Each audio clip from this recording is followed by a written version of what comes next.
History made on Sunday as the Hoosiers accomplished something for the first time in 40 years. You are Locked On Hoosiers, your daily podcast on the Indiana Hoosiers. Part of the Locked On Podcast Network, your team every day.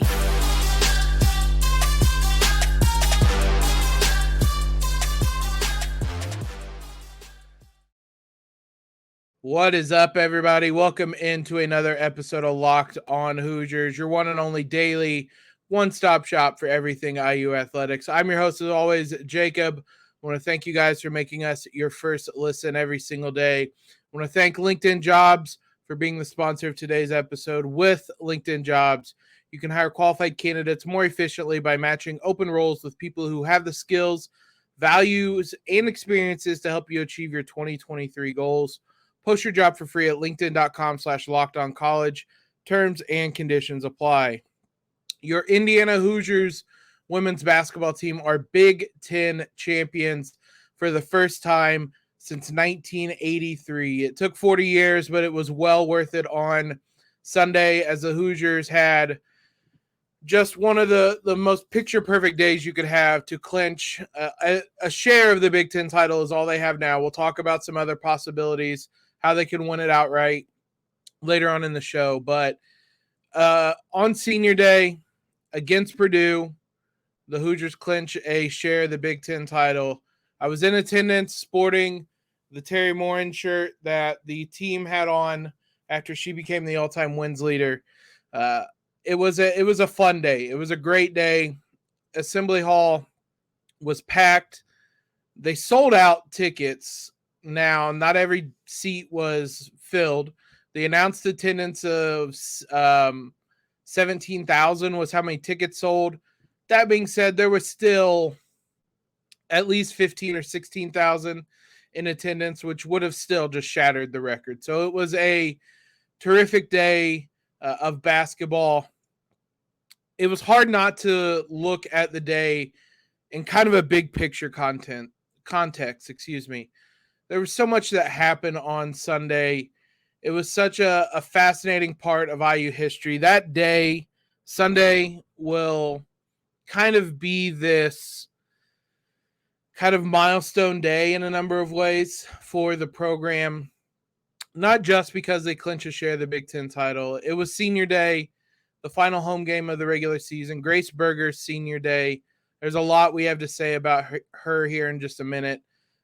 It was against Purdue. IU is 9 straight wins against Purdue. Everything about the day kind of symbolized what this program has become under Terry Morin.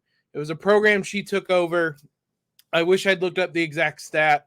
I saw it walking into Assembly Hall, but when Terry Morin first took over, the average attendance throughout the entire season was it was just over 2,000. I want to say it was around 2,400 total attendance. And then you look at Sunday, a sellout in terms of tickets, 15, 16, 17,000 people there to cheer on the Hoosiers. This is one of the best teams in the country. They finished the year undefeated at home in the regular season. They'll have some tournament games as well there. And it was just such a poetic day, picturesque day. The biggest thing, obviously, the first Big Ten title since 1983. They needed to win the game to clinch a share of the title. They did that. We'll talk about the game here in a little bit, but I just kind of want to talk big picture about what today meant in a number of ways. It was they honored the 1983 team during the game. I believe between the first and second quarter they came out. They honored those players, which I don't know how far in advance they planned that. It was absolutely perfect to have them there for this game. Have that team, the only other team to win a share of the Big Ten title during the regular season. The Hoosiers won the tournament in 2012, but the regular season, that was the only team that has done it. So it was perfect having them there, being able to celebrate them on a day that celebratory was kind of the word of the day. And IU had to take care of business. They did. It took some time to kind of get a grip on the game. But between celebrating the 83 team, senior day, celebrating the Big Ten title at the end. That was kind of the theme of the day. You have to celebrate Grace Berger, and she symbolizes so much of what the turnaround of this program has been. When they introduced her for the lineup for the last time, again in a regular season game, I don't think they're allowed to do kind of the introduction they do with the hype video and whatnot during the tournament. So this was probably the last time she'll get that introduction. The announcer introduced her as the best ever to put on an IU jersey. It's true. I mean, technically, Mackenzie Holmes is probably going to pass her soon. But right now, that's not the point. She is the best ever to put on an IU jersey. Inarguably, one of the most impactful players to play for the program. Maybe the most impactful players. That this turnaround occurred with Grace Berger on the team is not a coincidence. There's a lot of people you can point to for this turnaround. I almost forgot to mention, I wrote it down. Allie Patberg is another one of those. Seeing her be able to cut down the net on Sunday, she's obviously with the coaching staff. She got a nice ovation, a nice roar from the fans when she stepped up there to cut down a piece of the net. She deserved it as much as anybody did. Allie, Grace were so fundamental in turning this program around. To see Grace celebrated for what she means to this program was fantastic, and it was deserved. I think the quote from Terry Morin after the game that I liked the most talked a little bit about Grace and the program as a whole. A quote, "You have belief." And 5 years ago, 6 years ago maybe, she believed in this program. She believed in me and the vision, and for that, I'll always be grateful because that's what it takes. And this group has continued to believe not in just Grace Berger, not only in the staff, but they believe in each other. One of those moments where you sit back and go, that's what it's supposed to look like. That's what today was. You sit back and say, this is what building a successful program is supposed to look like. The Hoosiers have built a successful program. Making it sustainable is a challenge. That's a challenge for another day. We're enjoying the ride right now. And today was so far the high point of that ride. Hopefully there are much higher points in the coming weeks and months, but today was the high point of that ride, and seeing everybody just celebrate on the court with the trophy, with the shirts, cutting down the nets was a memorable, not just moment, but just kind of the scenes, the images, everything about that was just memorable. And again, you can't overlook, this is 9 straight wins against Purdue. Purdue used to be the standard bearer in Indiana. And I think playing Purdue and seeing how much this has shifted to where Indiana is the standard bearer in the state of Indiana now. IU is that program that other programs are trying to get to. I mean, not just in the state, but in the country in a lot of regards. But it was fitting that this came against a Purdue side that Indiana for a long time was trying to play catch up to. We talked a lot of big picture. Let's talk about the game itself, because it was a very interesting game, one that the Hoosiers came away with. We'll talk all about the game, the key takeaways from it and all of that here in just one moment. First, let's talk about LinkedIn. As a small business owner or hiring manager, you know that success in 2023 depends on the team members you surround yourself with. That's why you have to check out LinkedIn Jobs.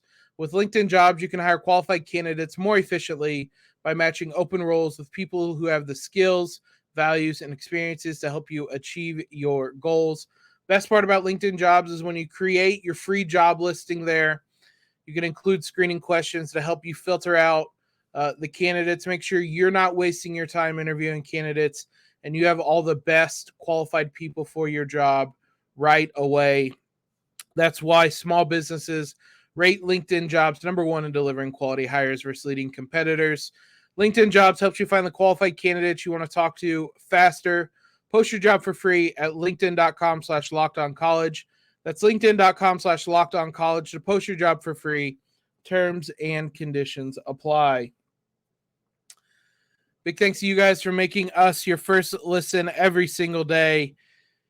Make sure you guys check out the Locked On College Basketball podcast. They have the experts, the insiders, the coaches, the players, everything around college basketball all in one place. Locked On College Basketball, available on YouTube or wherever you get podcasts. Let's talk about the game itself. There's a lot to talk about. It was an interesting game. The emotion of the day, I think, led to the start being slow, and maybe it was maybe not slow entirely. IU did at one point build a 10-point lead. The first half was just kind of cagey, which that's how the first half played out in Lafayette at Mackey Arena. IU just, the openings were there. They just couldn't really put Purdue away. Lasha Petrie was phenomenal for Purdue. She had 23 points. She did a lot of her scoring early on, and she was the main reason Purdue was staying in the game. They're able to get some stops defensively in the second quarter. It looked like they were running something like a box and one against Mackenzie Holmes. I couldn't really tell. We honestly had to sit in the balcony. We got there an hour early, and we're in the balcony because that's how full Assembly Hall was. So I was in the balcony watching the game. I couldn't entirely tell what type of defense they were running. It was built to frustrate Mackenzie Holmes. I mean, it didn't work. Mackenzie had 20 points, but it was a new look that at times had success against the Hoosiers. If nothing else, it made them uncomfortable, and that led to some stops and some scores, and it was a 10-point game that got trimmed down to a 3-point game by halftime. Terry Morin is one of the very best in the country at halftime adjustments. That's certainly an aspect we haven't talked a ton about. We've mentioned a couple times how big the third quarters have been for the Hoosiers, but not kind of giving credit to Terry Morin. Her and her staff do a phenomenal job of making the various adjustments to put her team in a position to succeed. In Lafayette, it led to a 19-2 third quarter. On Sunday, it was a 27-12 third quarter. So for those bad at math, that is 46-14. IU has outscored Purdue in third quarters this season. Those have been your differences. And IU did well in the second half to put this one away. But both games, the third quarters, just absolutely turned these into a rout. Purdue just didn't have the firepower to keep up with Indiana. It was a lot of getting the ball inside to Mackenzie. Chloe Moore-McNeil was making some threes. It was just a mixture of a lot of things that led to Indiana blowing this one open. Again, testament to Terry Moore and her staff, the players, all of that, because this one was a close, frustrating game, and they come out in the third quarter. I would imagine some of it was kind of shaking off everything surrounding this game, focusing on the game itself, because I think Indiana knew kind of one good quarter like they did in Purdue. It was going to be the difference in this one. And so that ended up being the case. IU blew it open, and it was celebrations in the fourth quarter. It was a lot of fun. Everybody, four of the five starters kind of got their moment. And Mackenzie Holmes, Grace Berger was subbed out first. She got the standing ovations she deserved. Mackenzie Holmes got hers. She'll be back. That was known. I like Jeff Goodman. He showed up to IU this weekend and just started asking everyone if they were coming back without really a modicum of research. Mackenzie Holmes has said multiple times that as long as she's allowed to wear an IU jersey, she's going to do it. So she was coming back. Everybody knew.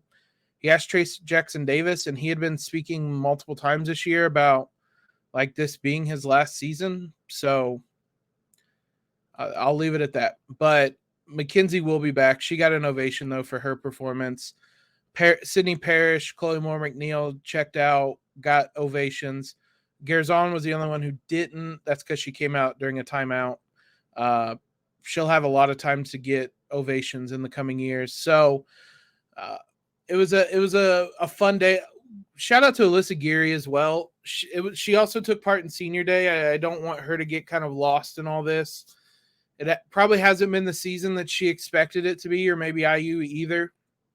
I know she at times has battled injuries. She hasn't gotten a lot of playing time, but she took part in senior day as well. And I'm sure all of her contributions behind the scenes have been important for this program too. So she came in briefly during the fourth quarter and got out, or was subbed out so she could get an ovation. So when you're able to do that on senior day, it's great. When you're able to do that because you're blowing out Purdue, it's fantastic. All 5 starters were in double figures, which is a perfect look at what this team is. 20 points for Mackenzie Holmes. We'll actually go through all of them here in a minute, but all 5 starters were in double figures. This is as balanced an attack as IU has had, and that was a perfect summation of it. They have a share of the Big Ten title. How do they win it outright? The easiest way is to beat Iowa on Saturday. Easiest is relative. The clearest way is to beat Iowa on Saturday. That's not going to be an easy task. Now, it's not entirely in their hands. Iowa goes to Maryland on Tuesday. If you're an IU fan, you should tune into that game and root hard for Maryland. Because if Iowa loses that game, IU is outright Big Ten champions. So there's a couple ways it could break their way. If Iowa wins at Maryland, they'll go into Saturday's game with a win clinching them a share of the title, which it's a tall task for the Hoosiers to win at Iowa. It's one they're capable of, but that would be their most impressive win yet this season. So for now, we'll take it step by step.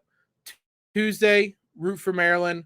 I'll give you some details about that game in tomorrow's episode, just so we know when to watch and become Maryland fans for a couple hours. Let's talk about the players themselves. Now, I almost dove into it a little bit early. Let's talk about Mackenzie, Grace, Sydney, Chloe, everyone, their individual performances on the day. Before we do that, let's talk about Built Bar. If you guys are looking for a delicious treat, but don't want all the fat and calories, then you got to try a Built Bar. We just got through the holidays. It's actually a holiday on Monday. I know a lot of people's goals are to eat healthier. Built Bar is here for you to do just that, because with them, healthy is tasty.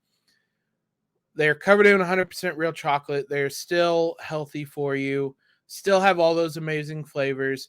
You're still able to get them at built.com, but you can also get them at Walmart or Sam's Club. Easier for you guys next time you're at Walmart doing the grocery shopping, picking up the odd thing or another. I don't know what I'm saying there. Next time you're at Walmart, pick up some Built Bars. If you go to Sam's Club, pick up some Built Bars there as well. Head over there today, wherever it is, or you can go online and get all the flavors available. Whatever it is, grab you some Built Bars today, and you can thank me later. Let's start with Mackenzie Holmes.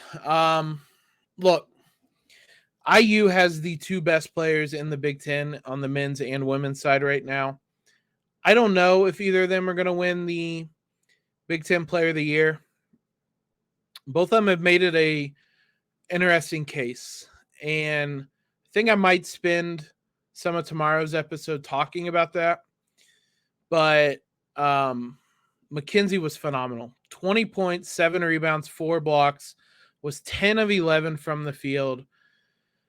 Her feel for the game, her feel in the post, knowing it's one thing to practice all these moves and kind of have them in your bag. It's another thing to be able to pull them out at the necessary moment. And that's what Mackenzie can always do. She always knows, she's always under control and knows what move to pull out when.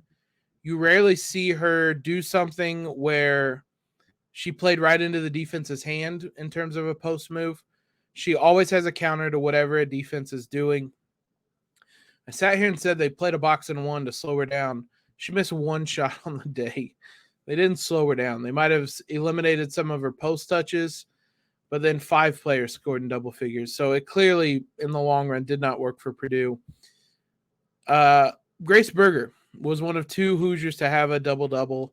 Grace, 14 points, 10 assists, 4 rebounds. What can you say about her that you haven't said, that I haven't said multiple times all season long? This team has been at its best with Grace running things. The 10 assists is probably the biggest example of that. A number of those to Mackenzie Holmes, but it doesn't always show up in the assist totals. She's always the one that's kind of in control of things. I think IU plays more confidently when she's in the game. They're more under control. They know they're one of the best teams, and they act like it when Grace is active and healthy. And I think there were some positives about IU playing without her. I think some players realized how good they were and realized how impactful they could be. But ultimately, with Grace there, there's always a sense of comfort and someone kind of leading the way. IU always feel it. IU never feels like it's rudderless when Grace is in there, which is probably the best way I can put it. Sydney Parrish was the other double-double, 13 points, 10 rebounds. Again, I was talking to someone who had watched a little bit of Oregon last year, Sabrina Merchant, who writes for The Athletic. She wrote a piece about IU earlier this year. She's been on the IU bandwagon from the very start of the season, banging the drum for them. And I've told her multiple times, I can't believe how good Sydney Parrish is, because I think all of us kind of looked at her as a 3-point spot-up specialist coming to IU, which she was decent and above average at least. Maybe not the problem. That's how Oregon used her. They didn't kind of let her play her best type of basketball, which is what she's doing for Indiana. Phenomenal on the glass. She led IU in rebounding. She is so good at crashing the glass and just kind of doing the dirty work that not everybody wants to do. So the 10 rebounds typify that today. It's so much fun watching her play. She's kind of this passionate driving force for the Hoosiers that they needed with, I think Ali Patberg did that a lot last year. Nicole Cardano-Hillary at times. Sydney Parrish has kind of filled that void as kind of this energetic, vocal, like person who does all the dirty work type of role. So she's been phenomenally important. Chloe Moore McNeil was great on Sunday. Doesn't always get the headlines, unheralded at times, but she was very important offensively for the Hoosiers. 14 points, 5 assists, 2 rebounds, 5 of 10 shooting, 4 of 8 from 3. If she's knocking down threes, it's going to be a long day for the opponent. So hats off to her. Again, kind of the unsung hero of this team. Always kind of in the background doing another person doing the dirty work that doesn't always show up. So it's always fun to see her score. And then Gerzon, also 4 of 8 from 3 for 12 points, 6 rebounds. We've said it all year, to see a freshman play at this level. IU is clearly the second best team in the country, and Gerzon has clearly been one of the 5 best players all season long. Never once looked like a freshman. And so for her to do that in her first season at IU, first season in the States, incredible. Sarah Scalia knocked down a couple threes. Sure seems like her jumper is back. So that's encouraging. IU's going to need that come tournament time. And then you had a whole host of other players get in for during garbage time. But what a day for the Hoosiers. What a day for the IU program. I'm going to be honest, we didn't even talk about the IU-Illinois game. We'll do that tomorrow a little bit. IU won. It was ugly. Those aren't the games they typically win, but alas, they won them, or they won it on Saturday. Again, we'll talk about that more tomorrow. They obviously play Michigan State tomorrow, so we'll dive into that a little bit. That game, kind of the takeaways from it, and look ahead towards Michigan State. But I wanted to talk about the women's team. They won a Big Ten title. They deserved all the focus today. What a season they're having. It's not done. There's still a lot of goals that they have, but Sunday was a memorable day. Sunday was a milestone day for this program. So hats off to Terry Moran. Hats off to Grace Berger, Alyssa Geary, all the players, everyone who has gotten IU to this point. It's been a blast, and there's a lot more memories to be made. They all wanted to make that be clear, that today was a fun day, but the job's not done. So thank you guys for making Locked On Hoosiers your first listen every day. We will be back tomorrow. We'll talk some men's basketball. For your second listen, check out our brand new podcast, Locked On College Basketball. Isaac Shade, Andy Patton bring you everything you need to know on and off the court. Plus, hear from big name experts, coaches, and players throughout the basketball landscape. Locked On College Basketball, available on YouTube and wherever you get podcasts. Follow us on Twitter. Subscribe, whether on YouTube, whether on whatever it is, Spotify, Overcast, whatever you guys use to listen to podcasts. Leave a rating and review wherever you guys can. That helps us out the most. Most importantly, though, guys, enjoy the holiday. Hopefully you had today off. If not, get through Monday. Let's go Hoosiers as always, and LEO.